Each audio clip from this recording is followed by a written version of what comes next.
orang yang berzina, orang yang minum khamar. Apa kata Rasulullah SAW? La yabnata siddiq. Katanya, bukan. Tapi yang dimaksud adalah orang yang sholat, orang yang sodakoh, orang yang puasa. Dan dia takut amalannya tidak diterima oleh Allah SWT. Itu orang yang bertakwa. Jadi kita, wallahu alam, diterima atau tidak. Kalau kita bicara hukum sah, nah,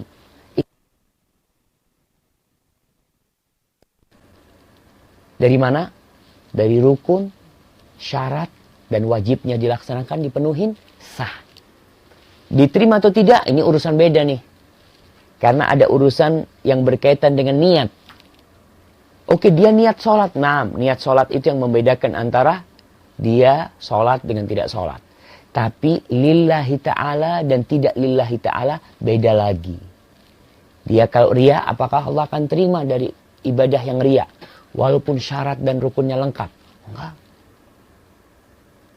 Rasulullah SAW berkata, Qala Allahu Azza wa Jal. Allah berfirman, Ana aghna syuraka anis syirk. Man amila amalan asyraka fihi ma'i ghairi taraktuhu wa syirka. Allah berfirman dalam hadis qudsi, aku adalah zat yang paling tidak butuh dengan sekutu.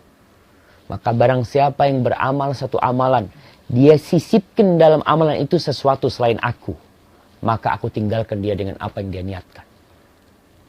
Maka kita perlu, dia takut apakah ibadah kita setelah kita berhari-hari. Ada yang mungkin umroh sampai 2 kali, ada yang sudah umroh dalam hidupnya 7 kali, 10 kali. Yang penting itu apakah diterima umroh kita atau tidak. Tapi apa tanda-tanda orang yang umrohnya diterima? Seperti orang yang haji. 200.000 haji. Berapa orang yang mabrur sih?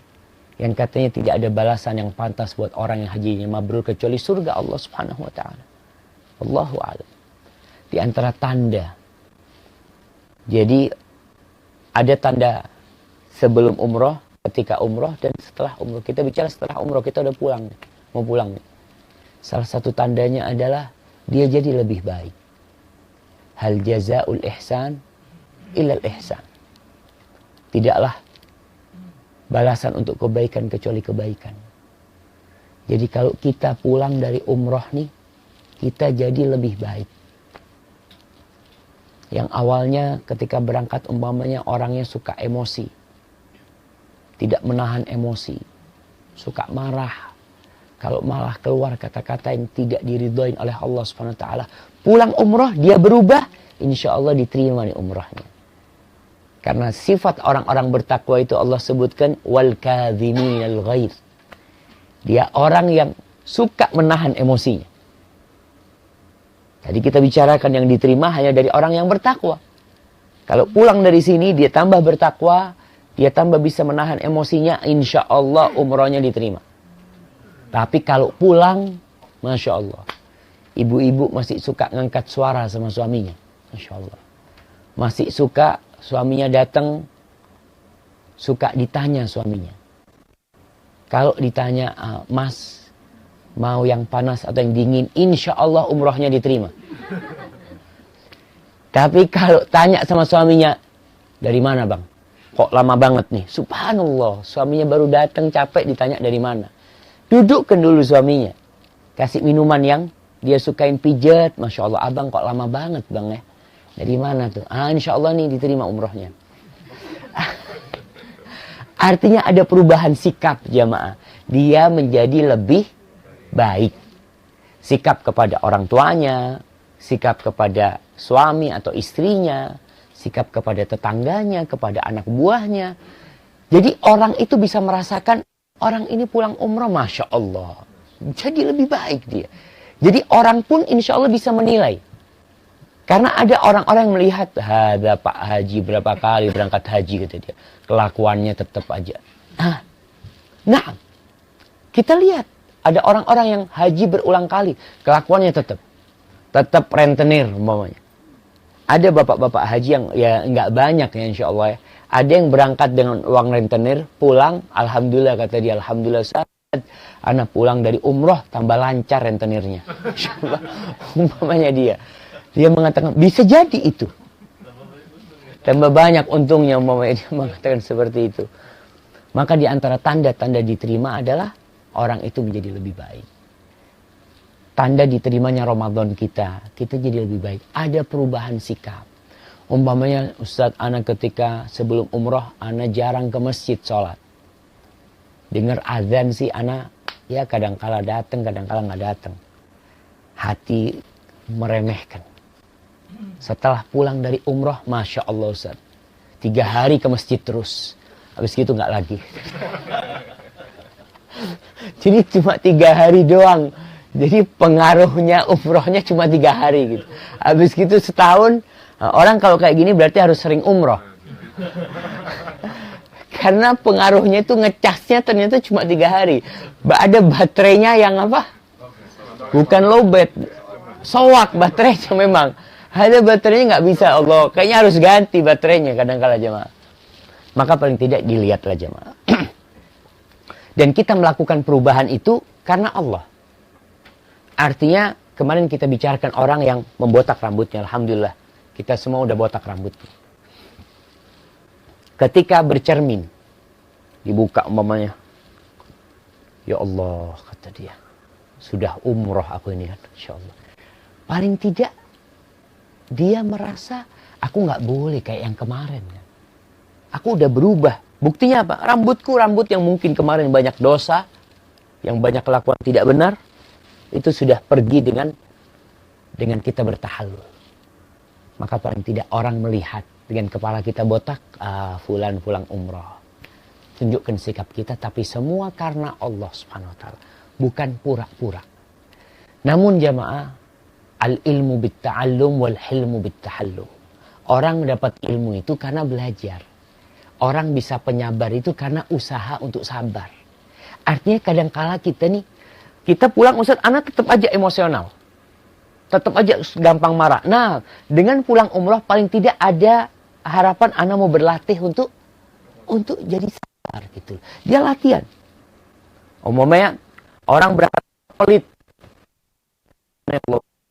Itu berat banget. Tahu nih orang yang pulang umroh insya Allah akan lebih baik. Tapi bagaimana dengan sikap dia? Ana masih pelit Ustaz. Kau harus berusaha. Untuk mamanya paling tidak nih sekarang beli oleh-oleh. Di sini. Ana mau kasih fulan. Sebenarnya sih eman-eman ya. Mau beliin fulan kata dia.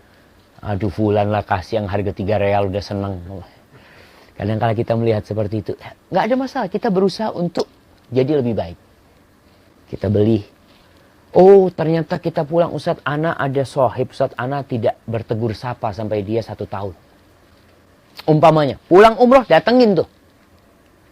Karena kita tahu bahwasanya orang yang masih menyimpan dendam sama saudaranya, amalannya tidak diangkat dan dosanya tidak diampunin. Bayangkan, kita kadang-kadang menyimpan dendam sama tetangga kita, sama siapalah. Rasulullah SAW menjelaskan, turfa'u a'mal ibni Adam, amalan anak Adam itu diangkat tiap hari Senin dan Kemis diangkat. Jadi amalan itu ada yang diangkat tiap hari pagi dan petang. Ada yang diangkat Senin Kemis. Ada yang diangkat tiap tahun. Kapan? Pada bulan Sya'ban. Itu diangkat amalan. Fayughfaru likulli 'abdin la yusyriku billahi syai'an. Orang yang tidak berbuat syirik diampuni dosanya. Illa kecuali orang bainahu wa baina akhihi syahna. Orang yang ada dendam antara dia dengan saudaranya, dia menyimpan sakit hati, dia tidak mau bertegur sapa, tidak mau mengucapkan salam sama saudaranya, maka orang ini fayuqalu li hadaini amdiru li hadaini hatta yassalih. 2 orang ini jangan diampuni. Jangan diangkat amalnya sampai mereka berbaikan. Maka kita pulang umroh, lihat nih. Eman-eman kita udah capek keluar duit banyak, ternyata nggak diangkat sama Allah. Umrohnya tidak bisa menghapuskan dosa. Gara-gara kita masih punya dendam. Kita tuh berangkat dari Indonesia bawa beban dosa. Tentunya negeri kita tidak sama dengan Masjidil Haram di mana orang semangat beribadah. masjid, zikir, Masya Allah di tempat ini. Tapi di negeri kita mungkin kita banyak dosa. Kita bawa tuh, kita pikul dosa. Kita ingin kita letakkan dosa itu di tempat ini. Kita balik bersih dari dosa. Tapi ada sebagian yang dosa itu dibawa pulang lagi sama dia. Dia bawa pulang lagi. Kenapa? Gara-gara salah satu sebabnya umpamanya dia tidak bertobat dan tidak mau berbuat baik sama orang lain. Dia masih menyimpan dendam sama saudara. Ingat nih, ini momen penting. Bulan Ramadan. Kemudian kita pulang umroh. Kalau kita punya dendam sama fulan, kita iri dengki sama fulan, sediakan dari sini hadiah buat fulan. Datang ke rumah fulan. Assalamualaikum. Alhamdulillah, gimana kabarmu? Aku mau kasih hadiah. Aku minta maaf kalau aku punya salah. Katakan itu. Supaya ibadah umrohnya diterima sama Allah. Dan orang yang memaafkan, itu derajatnya akan diangkat. Bukan tambah turun. Jadi jangan berpikir kalau kita ini memaafkan orang seakan-akan kau nggak punya harga diri. Gimana kau maafkan fulan? Padahal fulan yang salah. Itu godaan syaitan. Maka persiapkan jamaah. Untuk hal itu, bagaimana besok kita pulang, kita jadi lebih baik, ibadahnya lebih sempurna. Dan alhamdulillah kita masih ada sisa Ramadan.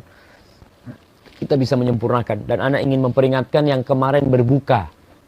Yang punya utang jangan lupa bayar utangnya nanti. Bayar utangnya dahulu, baru puasa Syawal.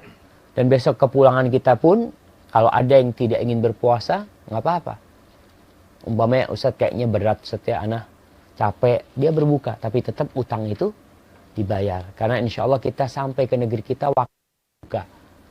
Cuma puasa kita esok hari itu berapa jam Abu Taper? Kita berangkat jam 3. Berarti jam 7 Indonesia. Iyalah. Jam 3 pagi. Jam 4. Jam 4 lagi. Berarti kita jam 8. Buka jam 6. Berapa jam?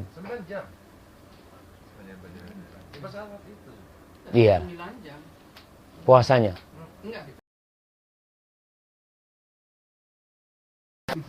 Besok di Jeddah ya. Kita baca Quran ngaji. Masuk pesawat. Bismillah tidur. Dan cuma kita ada sholat duhur dan asar jemaah. Di pesawat. Dan subuh sebenarnya. Maka perlu diperhatikan nih masalah sholatnya ya. Besok masalah sholat.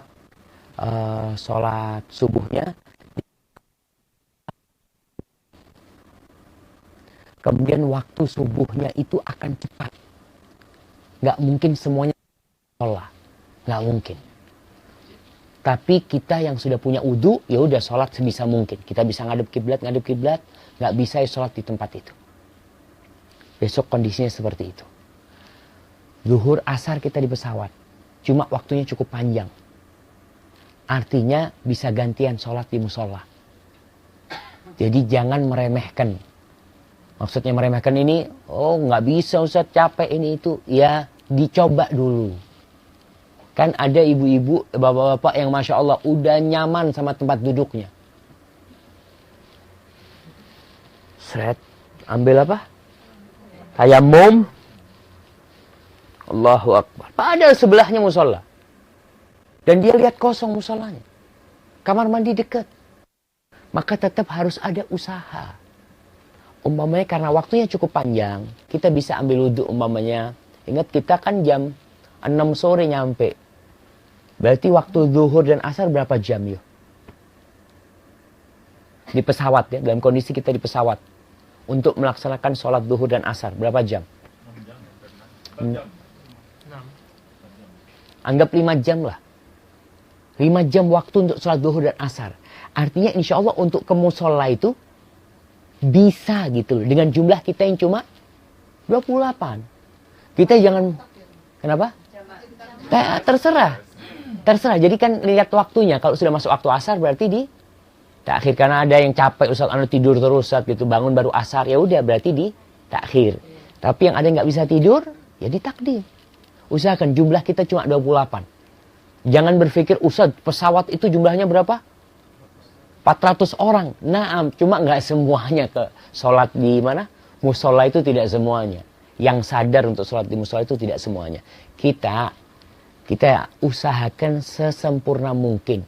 Dan dalam hidup bapak-bapak, ibu-ibu pernah merasakan sujud di atas pesawat. Bayangkan. Rasakan tuh sujud di pesawat. Kita takbir, ruku, sujud ya. Masya Allah. Kalau di kursi kan, aduh ya biasa kalau di kursi udah jemaah. Bukan spesial lagi. Maka usahakan. Jadi untuk tayamum dilihat kondisi. Kalau subuh maka anak katakan tadi susah kalau untuk ke musola. Karena waktunya singkat. Waktunya singkat. Yang bisa ke musola tetap. Jadi tetap ada usaha dari kita jemaah. Mungkin yang laki-laki bisa ke musola insya Allah. Tapi yang ibu-ibu kalau tidak mungkin ya sholat di tempat dia. Tapi usahakan masuk pesawat udah wudhu. Karena pesawat itu insya Allah take off jam 4. Take off jam 4. Subuh jam 4 lewat 5. Lewat 5 kan? Cuma 5 menit setelah itu udah masuk waktu subuh. Dan kita menuju ke siang. Jadi cepat banget tuh besok insya Allah. Maka berusaha untuk masalah sholatnya disempurnakan sholatnya. Jadi untuk zuhur asar usahakan ambil wudhu, kamar mandi. Dan kita sudah di-share itu. Di mana? Di grup ya. 1 gelas air. Jangan basah-basahin. Cuci kakinya di mana? Jangan di wastafel. Di toilet. Toilet itu ada air yang keluar. Ingat, ada dipencet itu air keluar di toilet. Masa nggak tahu? Oh, ada. Jadi ada tulisan biru itu keluar air. Seperti toilet yang untuk cebok itu. Air untuk cebok itu banyak air itu. Jadi 1 kali keluar itu bisa 2 kaki. Jadi kaki itu masuk sana kita tidak membasahin membasahin dasarnya itu. Ini teknik untuk supaya kita bisa cuci kaki. Dan itu banyak, airnya banyak jemaah insya Allah. Kalau ada orang mengatakan, Ustadz, nanti kehabisan air di pesawat. Umpamanya. Ya kita takutlah kehabisan air di pesawat insya Allah. Tapi kalau untuk air minum cukup insya Allah. Kalau air kamar mandi habis berarti pakai apa? Pakai tisu. Tapi insya Allah untuk yang pakai kaos kaki. Nah, ibu-ibu yang pakai kaos kaki atau bapak-bapak besok yang pakai kaos kaki.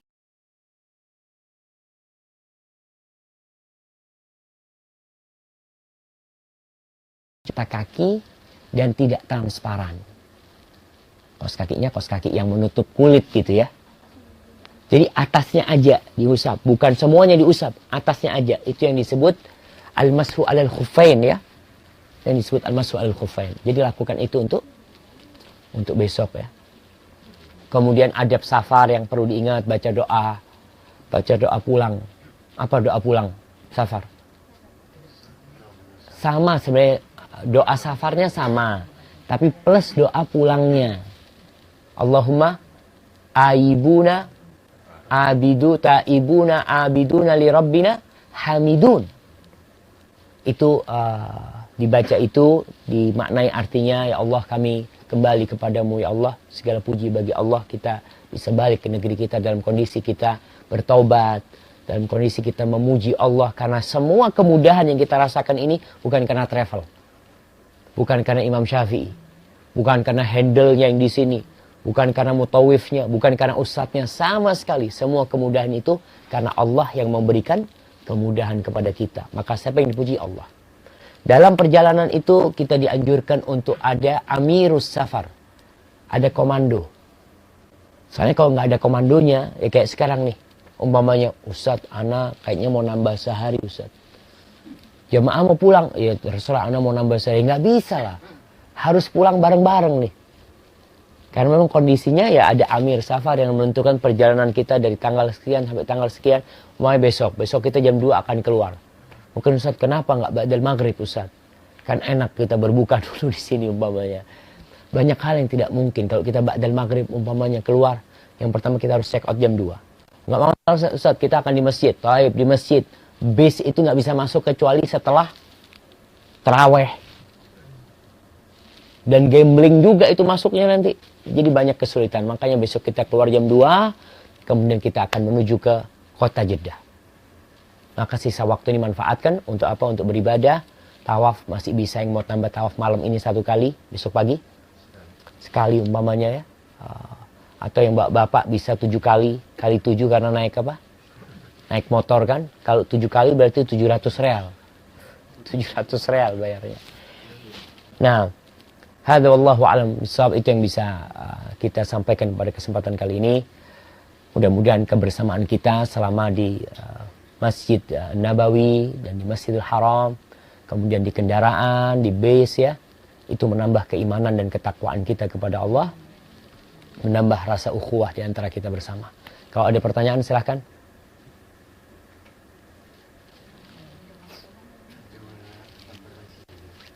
Kita kan keluar jam 2 di sini. Kita sholat zuhur dan asar di Jama' Qasar. Nah ini yang maghribnya di mana itu? Oh, jamil jiddan. Bisa di mana? Iya, betul. Pertanyaan yang menarik ini, yang lupa kita menyampaikan. Besok kita sholat duhur dan asarnya jamak qasar. Sholat duhurnya bersama imam 4 rakaat. Setelah itu kita sholat asar 2 rakaat.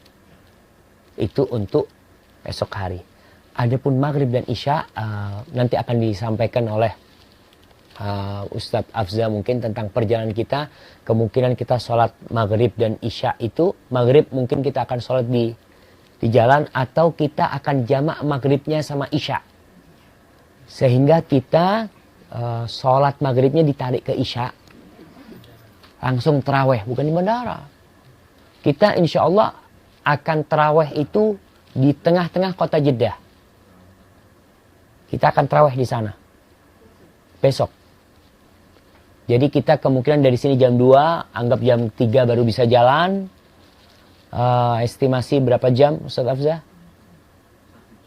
1 jam, 1 jam setengah. Anggap jam 4, setengah 5 kita nyampe. Kita setengah 5 akan kemana? Masjid Terapung. Kornes kita. Kita langsung ke Balat. Di Balat itu kita akan berbuka di sana. Sambil belanja yang mau belanja. Kemudian berbuka, jadi masih ada pasar terakhir yang kita kunjungi. Kemudian kita berbuka, ada 2 kemungkinan tadi. Yang di jamak takdim, boleh ada masjid dekat sana. Jamaah yang ingin di jamak takhir plus taraweh, bisa. Jadi nanti kita akan berikan kebebasan sebenarnya kepada jemaah, karena memang momennya itu momen menunggu. Kita akan tunjukkan tempat meeting pointnya nanti di mana kita akan kumpul, masjidnya di mana, restorannya di mana, sehingga kegiatan itu bebas. Ya hitung-hitung kita sholat taraweh di kota Jeddah. Di Jeddah itu sholat tarawehnya 11 rakaat. Jadi hampir di seluruh masjid selain 2 Masjidil Haram itu 11 rakaat. Selain Masjid Nabawi dan Masjid itu 11 rakaat sholatnya. Seperti itu insya Allah. Jadi untuk maghrib dan isya kita akan memberikan kebebasan kepada jemaah nanti. Jam 4. Jam 4 pagi. Makanya kemungkinan kita akan selesai sholat tarawih di sana jam 10 malam ya.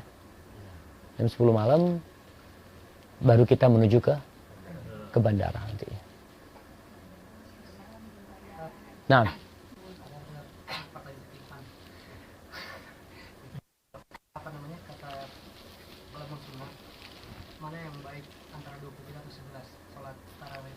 Nah, jadi kalau kita bicara jumlah, kedua jumlah itu boleh.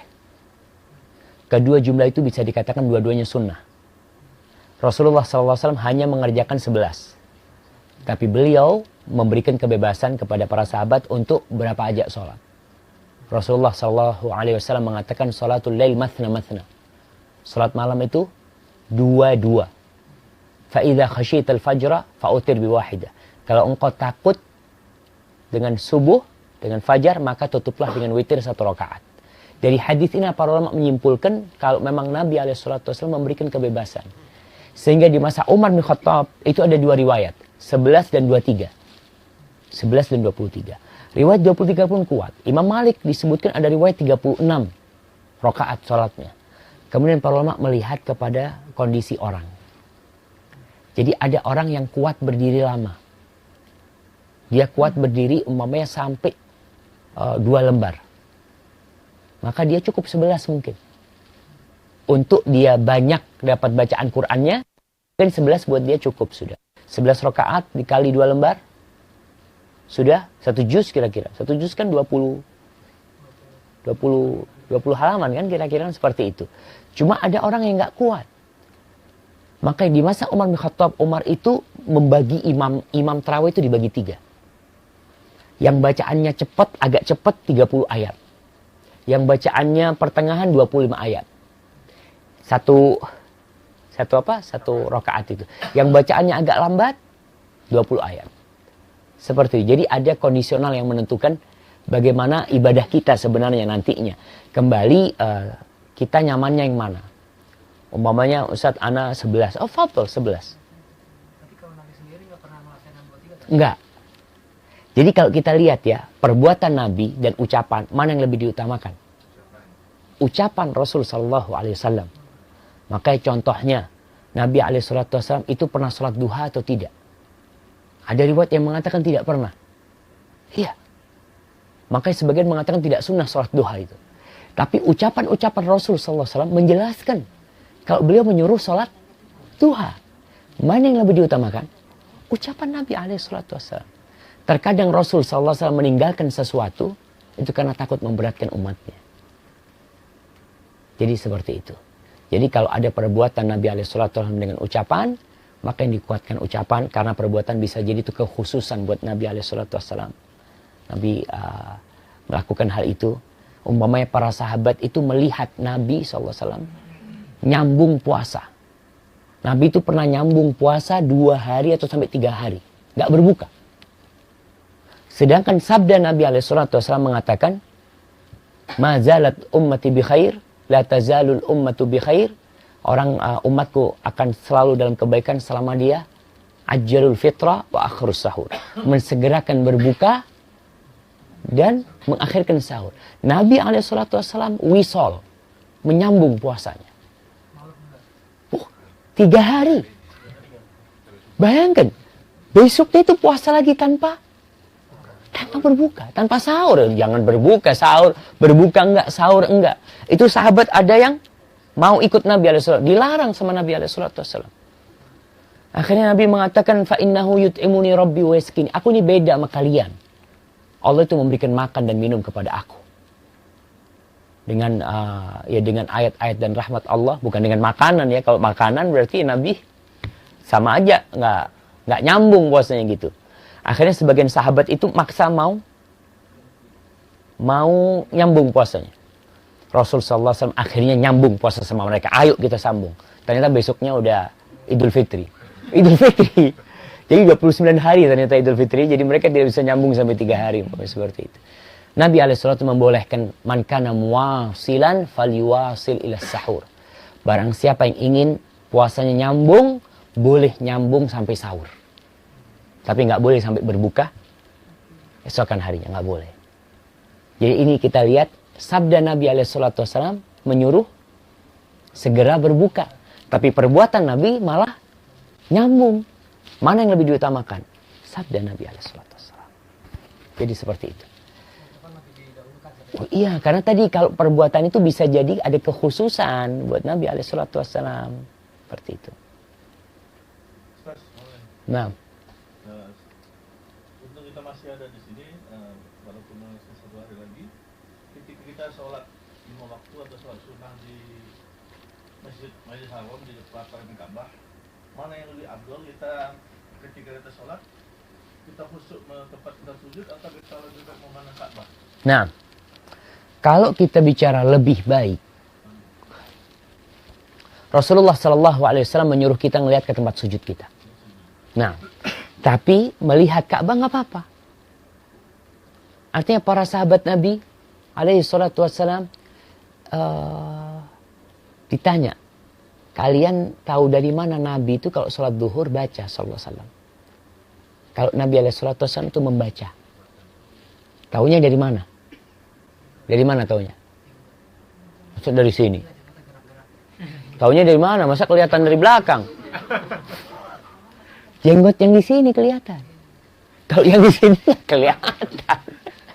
Jadi dari geraknya jenggotnya beliau. Beliau membaca berarti. Berarti para sahabat memandang kemana? Ke Nabi alaihissalatu wassalam. Kalau mandang ke tempat sujud, masa bisa kelihatan dia. Nggak kelihatan. Iya. Enggak, kalau kita bicara lebih bagus, tidak.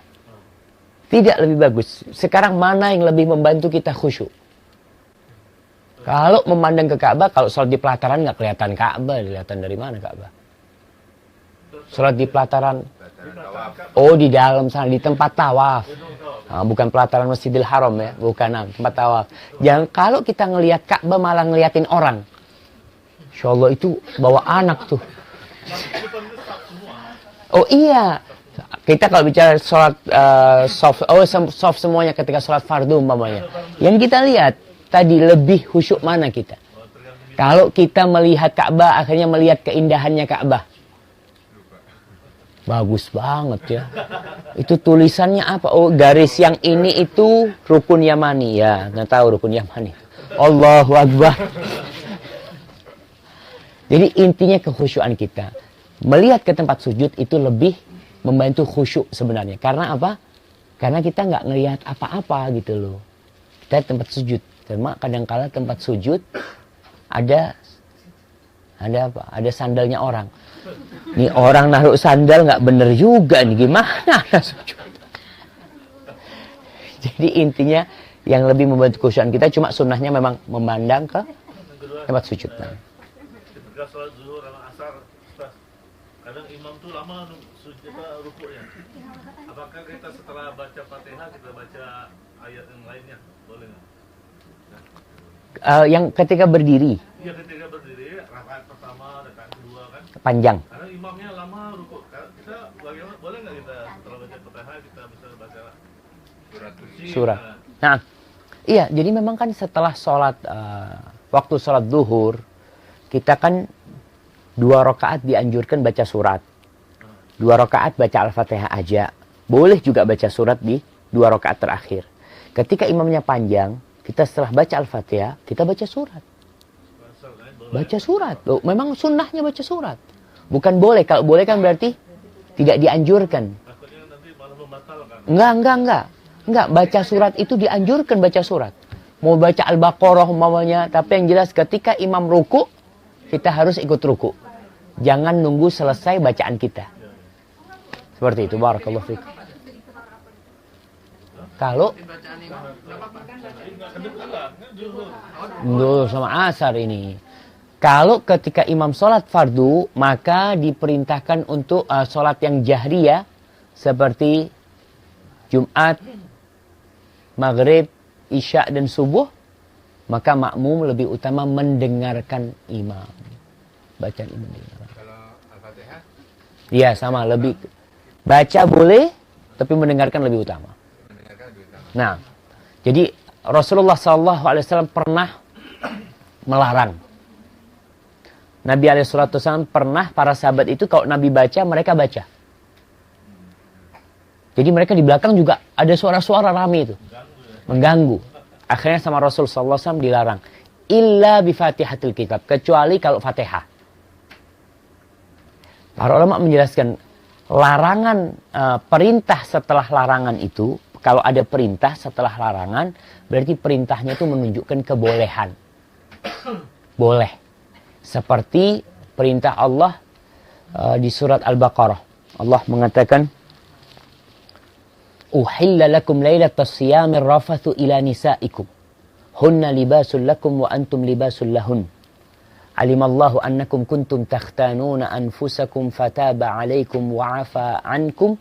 Fal'ana bashiruhun wabtagu ma kataballahu lakum. Awal Islam, orang yang puasa itu di malam hari tidak boleh menggauli istrinya. Haram hukumnya. Siang dan malam itu haram. Menggauli istrinya. Kemudian Allah halalkan. Bahkan Allah perintahkan. Allah mengatakan, fal'ana bashiruhun. Sekarang kalian kumpuli istri-istri kalian. Apakah perintah ini wajib? Perintah. Wajib apa enggak? Perintah itu sebenarnya satu kewajiban. Kecuali ada dalil yang menjelaskan perintah itu jadi sunnah atau jadi kebolehan. Perintah setelah larangan itu menunjukkan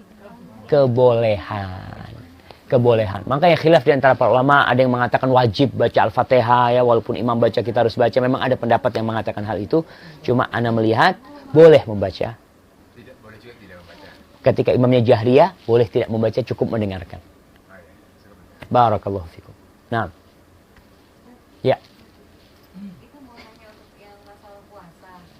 Biasanya itu kan kalau dulu sih saya waktu hamil itu kan hamil menyusui. Iya. Kan meninggalkan puasa Ramadan terus Nah. udah bayar fidyah. Nah. Nah itu ada kewajiban saya untuk membayar puasa lagi. Iya. Iya, pertanyaan masalah bayar puasa buat wanita hamil dan menyusui memang menjadi polemik ya. Menjadi viral. Apalagi setelah banyak yang mengetahui pendapat Ibnu Umar dan Ibnu Abbas yang mengatakan kalau hanya cukup bayar fidyah. Ya, itu ada pendapat Ibnu Umar dan Ibnu Abbas radhiyallahu taala anhuma. Tapi pendapat jumhurul ulama artinya kebanyakan ulama dari imam yang 4, umpamanya dari Imam Syafi'i, Imam Malik, Imam Abu Hanifah, Imam Malik, Imam Syafi'i dan Imam Hambali, kebanyakan mereka atau bahkan semuanya itu berpendapat tentang wajibnya qadha.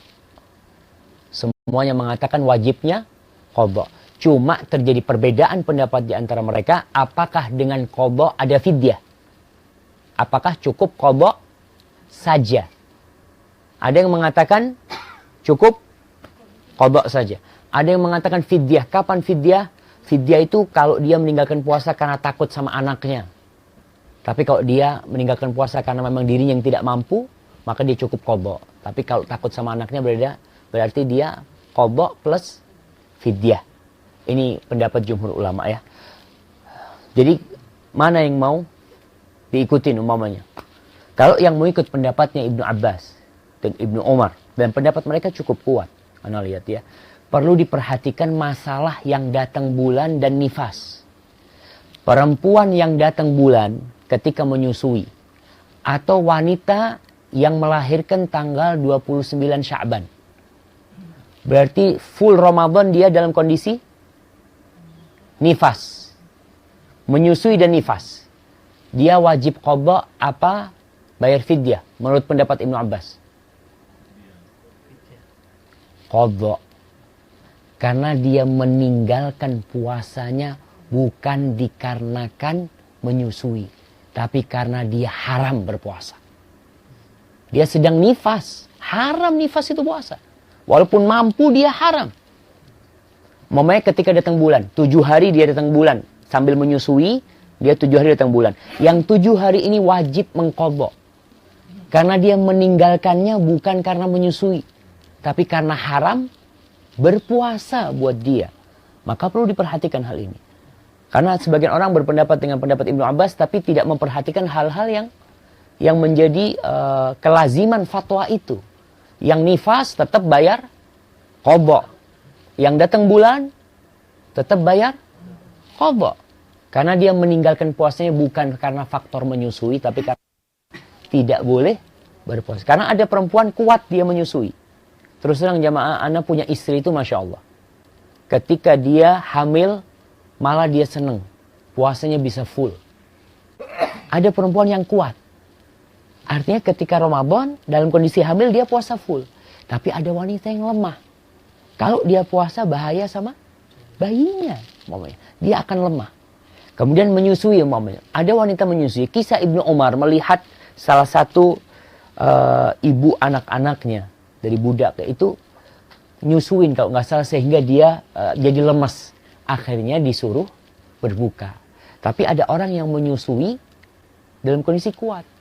Bahkan ulama mengatakan kalau anak itu bisa disusui dengan susu botol, susu tambahan, berarti tidak membahayakan ibunya. Berarti dia kuat untuk berpuasa. Tidak dengan alasan menyusui, artinya dia menyusuin cukup nanti matahari tenggelam. Dia menyusuin. Di pagi hari, anaknya bisa dikasih susu botol, susu formula, dan alhamdulillah sekarang Masya Allah banyak saudara-saudara sesusuan sama sapi kan. Jadi mereka itu sesuai, kalau ngeliat sapi, brother. Aku sama-sama nyusu sama ibumu gitu. Apa ya? Barakallahu fikum. Iya. Udah, alhamdulillah kita udah mau maghrib kayaknya jamaah ya.